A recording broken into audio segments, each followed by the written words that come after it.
Hai Sobat Mas Kenji, pernah dengar kan demam berdarah? Kita sudah mulai masuk ke musim penghujan nih, biasanya kasusnya meningkat. Nah, kembali lagi bersama saya Cita di podcast Solusi Sehat Mas Kenji.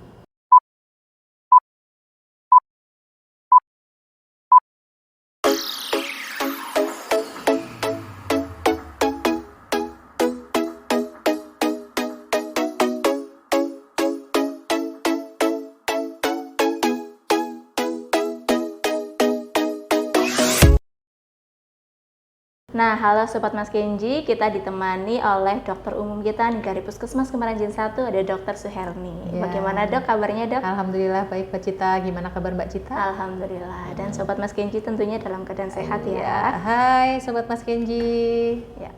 Nah, baik dok, pada kesempatan kali ini kita akan membahas mengenai demam dengue. Ya.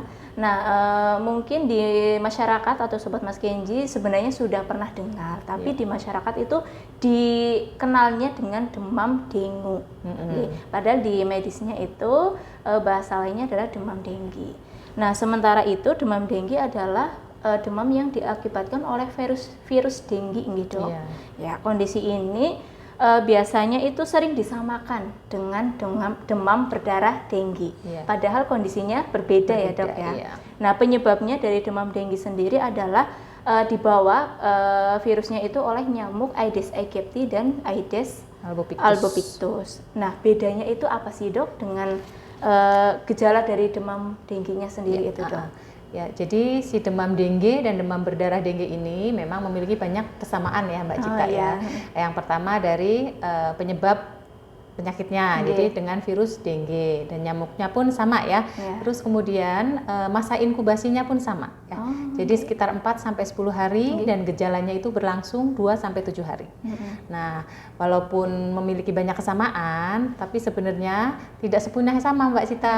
Jadi ada beberapa perbedaannya. Jadi dari gejalanya, kemudian keparahan penyakitnya dan cara penanganannya dari si demam dengue dan demam berdarah dengue itu. Oh baik. Nah, pertama kita bahas dulu dok, mungkin gejala dari demam dengue dulu itu dok, itu seperti apa dok? Kalau untuk demam dengue itu 80% dari kasus demam dengue itu hampir tidak bergejala ya. Jadi pada kasus penyakit ini muncul beberapa gejala, yaitu demam tinggi lebih dari 40 derajat Celcius biasanya ya, naik turun ya. Kemudian nyeri kepala berat, sakit di belakang bola mata, ada nyeri sendi dan otot, kadang disertai juga dengan mual dan muntah. Nah, saat infeksi virus dengue memberat dan muncul tanda-tanda perdarahan, maka namanya berubah. Bukan demam dengue lagi, tapi menjadi demam berdarah dengue. Nah, perdarahan ini berlangsung biasanya dari gejala awal ya, pada hari ketiga sampai hari ketujuh. Baik, berarti bisa dikatakan demam berdarah dengue itu lanjutan dari demam dengue. Iya betul itu. Nah, untuk spesifik dari gejala demam berdarah dengue-nya itu seperti apa dok? Kalau untuk demam berdarah dengue ini gejalanya itu demam atau riwayat demam selama 27 hari sama ya. Kemudian ada tanda-tanda perdarahan, bisa dari hidung biasanya, mimisan ya, kita sebut mimisan. Kemudian peteki di bawah kulit yang tidak hilang dengan penekanan, ada yang gusinya berdarah atau kadang juga ada yang pipisnya berdarah ya. Selain itu juga disertai dengan kadar trombosit yang menurun atau kita sebut dengan trombositopeni, yaitu kurang dari 100.000 per milimeter kubik. Oh, baik. Nah, di masyarakat juga kayaknya ada yang beredar nih bahasa dengue shock syndrome ya dok atau DSS. Iya. Gejalanya juga itu seperti apa dok? Kalau itu tingkat yang paling parah dari demam demam berdarah dengue itu. Jadi tahapannya dari demam dengue, terus kemudian demam berdarah dengue, dan yang paling parah itu demam dengue shock syndrome ya.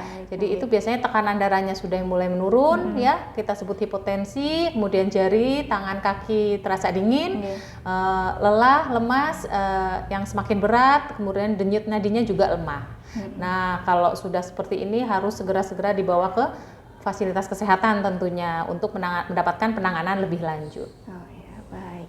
Jadi untuk demam berdarah sendiri itu ada tingkatannya sendiri ya dok ya, Iya, dari tingkat keparahan, dilihat dari tingkat keparahannya ya dok. Iya, betul. Dari yang paling ringan demam dengue, demam berdarah berdarah dengue, dan demam dengue shock syndrome. Oke, nah itu ada 3.